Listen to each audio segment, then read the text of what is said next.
What's up guys, how you doing? If you haven't been to my channel before, my name's Subscriber, welcome.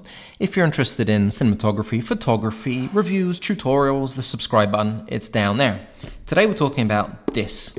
This is the Freewell VND kit box. It's empty. We're also talking about this. This is the PolarPro Peter McKinnon VND Special Edition. And we're also talking about this, which is the Tiffin Classic VND. Now, there is a price difference. This comes in as a kit, $220. This comes in at $250 for one, and this comes in at $170. Now, why do you need a VND? A VND, variable ND filter, basically, as it turns, it darkens and lightens.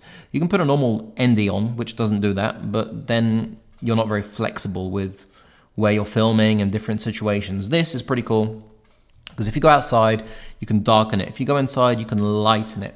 So it really helps. It helps you achieve and keep with the 180-degree rule, where basically states if you're on 25 frames per second, you should have a double that, so 25, 50 shutter speed, giving you a natural look, natural motion blur. So for example, if you're outside and you don't have one of these, you're gonna have 25 frames per second and you're gonna have like a huge shutter, like 1,000, and everything's gonna be really jaggedy and nasty. There's not gonna be any motion blur. It's gonna look very kind of 3D and just odd.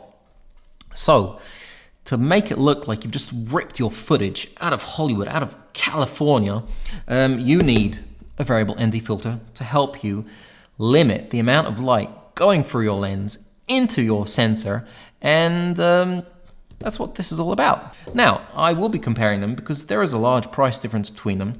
For the two filters you get here, so a 2 to 5 stop and a 6 to 9 stop, you get one of these from PolarPro, which actually costs $30 more than this whole kit. Now, I'm gonna kind of walk you through what this is about, what they look like, and if you need to be spending more money for one filter or less for two. Let's look at the boxes. They both come in pretty cool boxes, which protect your filter, which is absolutely great. They look like this. Nice, strong boxes. When you open the box, you're going to be met with your filters. Hello, filters. Right there. They look very nice.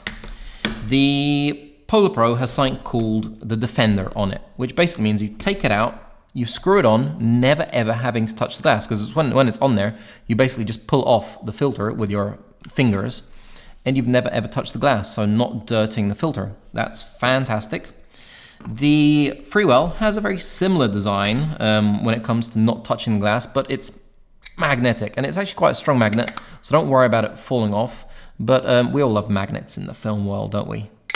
Oof. Feels really good, it looks really good, and it works. So let's put those to one side, put the cases to one side, and let's have a look at these filters side by side. You can see straight away, let's get down to 2, and let's get down to below 2, believe it or not. Freewell, PolarPro. You can see that the PolarPro is already a little bit darker straight off the bat. And that is because it starts from 2, which isn't odd, that's not weird. The Freewell starts from the actual Freewell sign, and then it goes to 2, which is really cool. And when it's at 2, you're gonna have more or less the same kind of darkness. That's really cool because it kind of gives you an extra, I don't know, stop, half a stop to play with. When it comes to the actual feel of them, I know the new one have got like this haptic thing going on, which I don't know if that's useful or not. The PolarPro is actually quite easy to turn, actually a little bit too easy, so I'd be worried about bumping into something and it turning by mistake, changing the exposure. The Freewell has got a really nice amount of dampening, so I'm not worried about it hitting something and turning by itself by mistake. I think when I set it to free, it will always be on free, so that is really cool. Like I said, it also does come with a second filter, which is a 6 to 9 stop, so it is very, very dark, as you can see. That's really cool because it gives you a lot more flexibility when you're filming. This one, the Tiffin, is a 2 to 8 stop, So where we've got 2 to 5, this is 2 to 8. Now it has some pluses and minuses. The plus is that you've got an extra 3 stops that you can play with. The minus is that it has the dreaded X. So if you go a little bit too far, because it has no stops, so this one will basically stop when you get to a point. This just spins around and around and around. And when you get past the maximum, it will go into a dreaded X. And you might not know you're past the maximum, which is a little bit of a problem because you get home, all your footage has got kind of a black X on it, and it's just going to be thrown away because you cannot correct that. What I'm going to show you now is what these guys look like when they're vignetting. So let's look at that.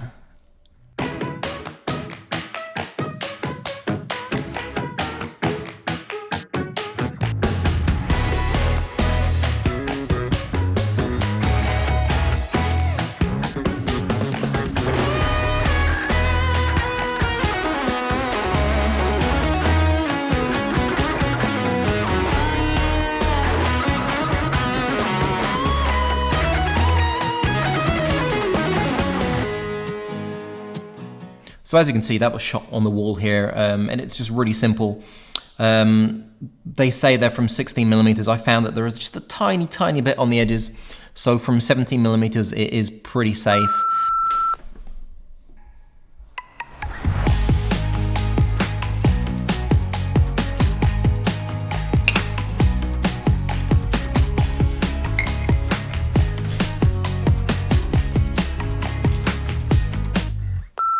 You can always crop in just that tiny little bit in post if you need to. This one is just really bad when it comes to vignetting. It's just a big filter. So, I mean, I am the most happiest with the Freewell. I have their filters on my drones, I have their filters on my GoPro, and I also have a whole load of PolarPro, don't get me wrong. I'm just a lot happier using these filters, not just for the price. I'm just, like I said, the dampening is really cool. The fact that you get 2 of them is pretty awesome. But let's not let me blabber on. Let's go outside and have a look at what it looks like outside, and let's see what Phil has to say. Right guys, I'm here, and what we're basically going to do now is an ND test. The first one I'm going to put on is the Freewell, and we're filming at the moment at 640 ISO on S-Log free, so this is its base ISO. Let's stick this guy on, and I think if we get him to, let's have a look, to about 2, that should be perfectly exposed now. So what we've done is I've taken an image that's way too bright because I want to stick to the 180 degree rule. I've stuck an ND filter on it, a variable ND from Freewell, and I've darkened it. As you can see, we can lighten it or we can even darken it more, so the whole sky like comes out from what I'm seeing anyway. And now it's really dark. You can see a tiny bit of vignetting like right in the corners, and like Phil's probably shown you, we are on 16mm, but if we zoom in to about 17, that vignetting is already gone, so that's really awesome. Now let's get this off. Let's zoom back out. Let's put this guy neatly in our pocket. Let's try and get this done quickly because I don't want this film to last forever. We have the Peter McKinnon right here. Let's screw that on. As you can see, it's got the Defender on it, so that is pretty cool that you don't have to touch it. And it starts from here, so it's actually a little bit darker than the Freewell when it starts off. That's a little bit annoying, but if we get it to about here, we should more or less have a good, well-exposed image here. We are 2 stops over for S-Log free. That should be just about right. And once again, we can get it all the way down, so it's pretty dark. It does vignette once again, so if we kind of get it around about there, it should be fine.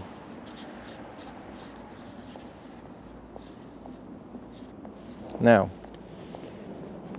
the filter that I've been using for a long time, apart from the Peter McKinnon one, is the Tiffin. Now the Tiffin, it's a funny old filter. I actually bought 2 when I was in NAB, back in the days when you could travel. It's a big fat filter. When you put it on, you'll be able to see it right there. It is vignetting like crazy on the edges. We are full out, and you have to go to about 19 millimeter for the vignetting to go, so it's about 2 millimeters further, which is a lot. Now, that's it fully open, and if we close it, you're going to see something ugly happen. Look at that. That is absolutely horrid, and I'm sure Phil's shown you that. It's not the best thing that can happen, the X, because the PolarPro and the Freewell have stops on either end. You can stop it from getting past that horrible X, which is just, I mean, if you look at a clean image, it's just, ugh. Now, there have been times when I've been filming and I haven't noticed that I've got to the X because it's got no hard stops, so that's a really big pain in the you know what. Anyway, it's pretty chilly out here. I hate having to wear the mask outside, so we're going to go back inside and we're going to finish this review. Right, so, I mean, that is basically what it does and what it looks like. You had a good example there. Now what I'm going to do is I'm going to show you 2 shots. And I'm actually not going to reveal for like, I think maybe a week, what these shots are. I'm just going to let you guys comment down below because I'm interested if you can tell the difference between the Freewell and the Peter McKinnon. So comment down below, tell me which one you think it is, A or B, yeah, let's have a look at those.